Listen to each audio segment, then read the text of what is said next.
What is up, YouTube? Today I have a pretty cool and I would say partially risky video because the community seems to be very split at times on the subject.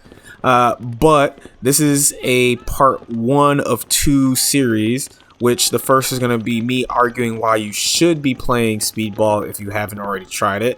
And then the next video will be all about why you should be playing Magfed if you haven't already tried that. My big argument overall is that you need the two sports.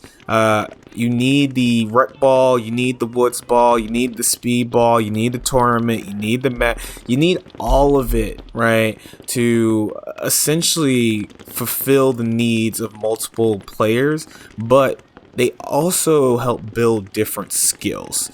And really what I want to get at today is why after a full year, my first year of playing Speedball and getting involved in tournament ball, right, going to NXL Philly, placing third at the NR Paintball event with my team Banished, having built a team and really gotten to know players and build up these different skills.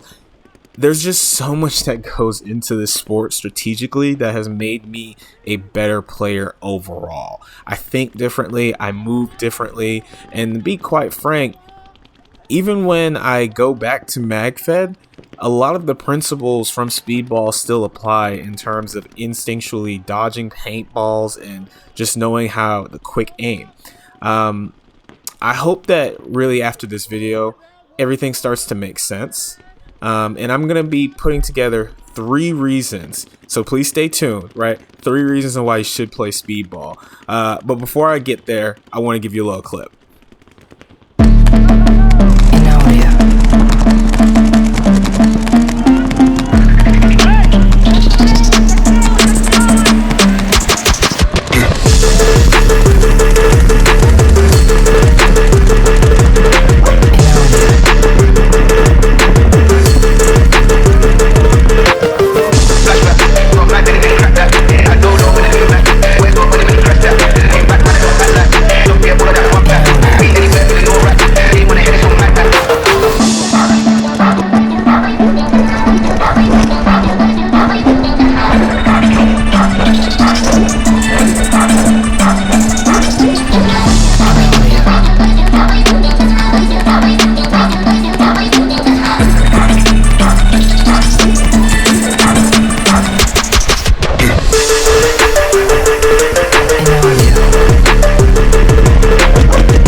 Alright, welcome back. Hopefully you enjoyed that short little clip, because now I want to start with reason 1 of why you should play Speedball, and that's to build new skills.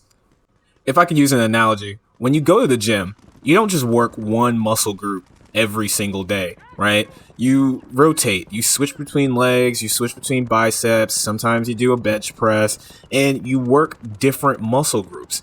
When you dedicate yourself to a sport like basketball or soccer, for example, you have to exercise different moves for agility. You have to make sure your hand-eye coordination's on point. You have to really understand the different areas in which you play on your field. Now, when it comes to paintball, it's a very similar thing. You have to work both sides of your brain.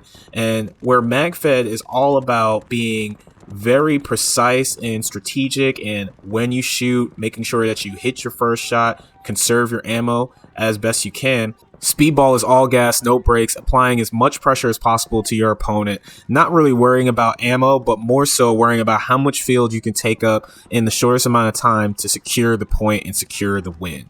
It really is a different approach to the game, but it teaches you how to think quickly on your feet, how to strategically hold a lane while your teammate moves into the open spot to make a move, how much you have to trust another person on the other side of the field that they're doing their job so that you can focus on what you're doing.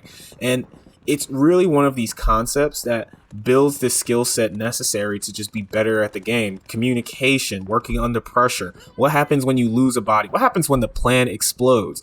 this is something that normally you don't get to experience within Magfed because, let's be honest, within the milsim community, we really appreciate the lone wolf mentality, being quiet, not making a peep, and trying to get the eliminations as stealthily as possible because that's what milsim is actually about, right? That's what you would do.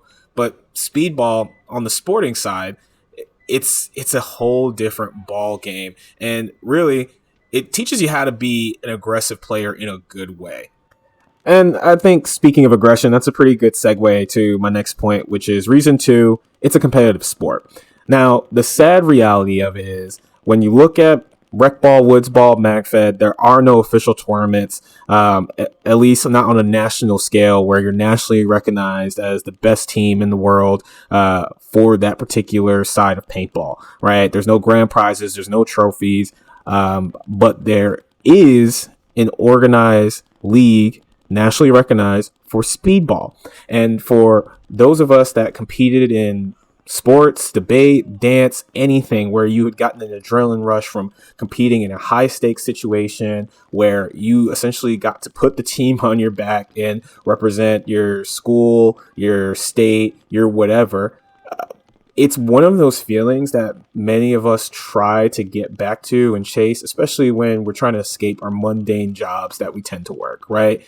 And that's where Speedball comes into play. Within this tight-knit community, you really get to experience a rush of being under pressure and really knowing that people are actually depending on you to do your job, and that one wrong move, 1 inch too far could be the difference between you actually making it on the podium and you going home early.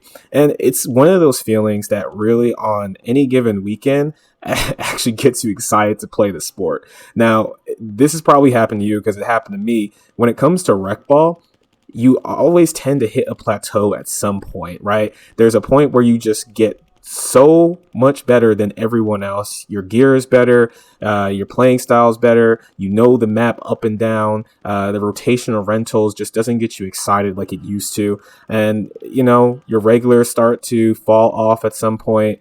It happens, and it almost kills the sport for you. Whereas when you look at Speedball and tournament ball, it really puts you in this position where you can't do that. You can sandbag if you really wanted to, but it's really designed that as you get better, the competition gets better, which keeps the excitement alive because guess what? You're going to have to continually improve and push yourself to the very limits to see how good you actually are. And that's one of the more exciting parts and has brought back my love for the game. Now, you could argue that my last 2 points were slightly subjective. I may disagree in some areas, but overall, right? Subjective points were made. Now, the last and final point, I believe, is purely objective, and that's reason number 3. It's easier to pick up than other parts of paintball. In certain cases, I would argue it's easier to pick up than Magfed, pump play. It's paintball. When you look up paintball, you see Speedball, you see the hopper, you see the pods, and really, when you think about it, all you need to get started is your marker, which you would have to purchase anyway, your hopper and your air tank, as well as a pod pack, some pods, and a good mask. I'm not going to count the pads like elbow pads, knee pads, crotch protector, because you would need those things regardless. No matter what type of paintball you played, you would need those things. Overall, as far as playing, the equipment's a bit more comfortable. It's easier to learn the mechanics. You get pod, open pod, put pod in hopper, and you start shooting. It doesn't get easier than that. And trust me, I know because I had a Milsig M17, and dealing with the heat core on a daily basis was its own lessons learned. Now, on top of dealing with the maintenance side of a Magfed marker, I also had to understand that I had to have mags, I had to have mag holders, I had to dress the part to make sure that I could effectively run the Magfed marker on the field and in scenario plays. And to be quite frank with you, it's a lot of extra gear that you have to bring with you as compared to just getting on the Speedball field with the bare bones equipment and playing. That's just the objective truth, which makes it a lot easier for newer players to just figure it out and run successfully. Whereas other sides of paintball, it's more technical and there is a skill gap, truthfully. But, you know, listen, guys, like I said, I'm a paintball guy. I appreciate all parts of the sport. If you'd like to have a conversation in the comments, please give me your points, give me your feedback. I want to hear from you. Otherwise, it's been great, and I hope you enjoyed the video.